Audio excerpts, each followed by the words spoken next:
Hello, welcome back to the reading of the poem of the Man God, written by Maria Valtorta, Volume 3. Chapter 298, Part 1. Mary and Matthias are entrusted to Johanna of Chuza. 11th October 1945. The Lake of Tiberias is a gray sheet of water.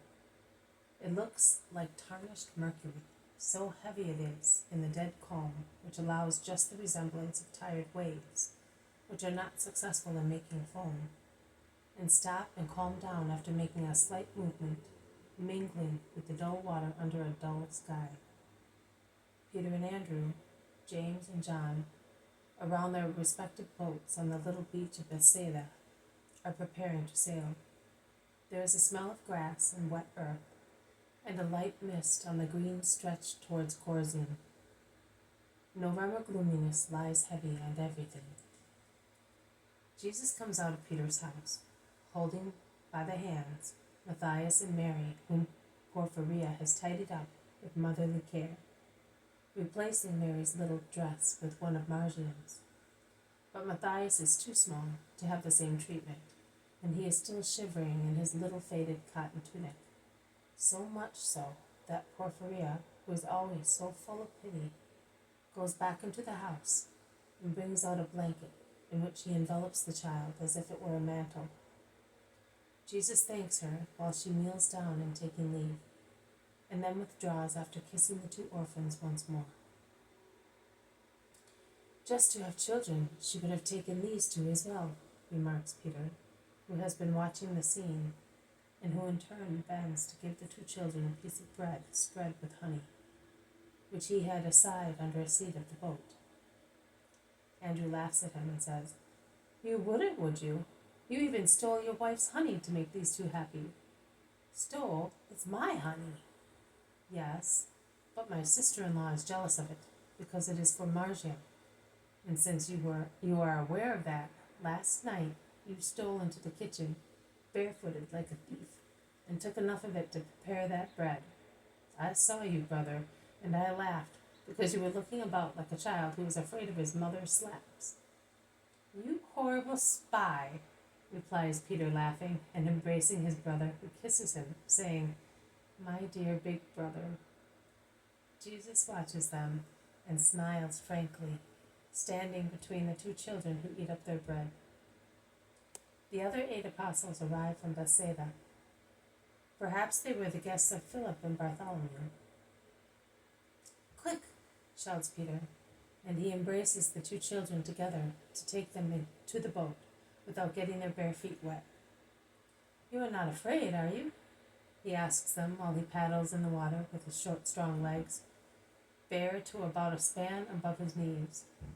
"No, sir," says the girl, but she clings convulsively to Peter's neck, closing her eyes when he puts her into the boat, which sways under Jesus' weight, who also gets into it. The little boy, who is braver or perhaps more astonished, does not say one word. Jesus sits down, drawing the little ones to himself, and covers them with his large mantle, which looks like a wing stretched out to protect 2 chicks. They are all on board, 6 men in each boat. Peter removes the landing board. He pushes the boat farther out and jumps into it, imitated by James in the other boat. Peter's action has caused the boat to sway heavily, and the girl moans, "Mommy," hiding her face in Jesus' lap and grasping his knees. But they are now moving smoothly, although it is laborious for Peter, Andrew, and the servant who have to row with the help of Philip, who is the 4th oarsman. The sail hangs loose in the heavy damp calm, and is of no use. They must row.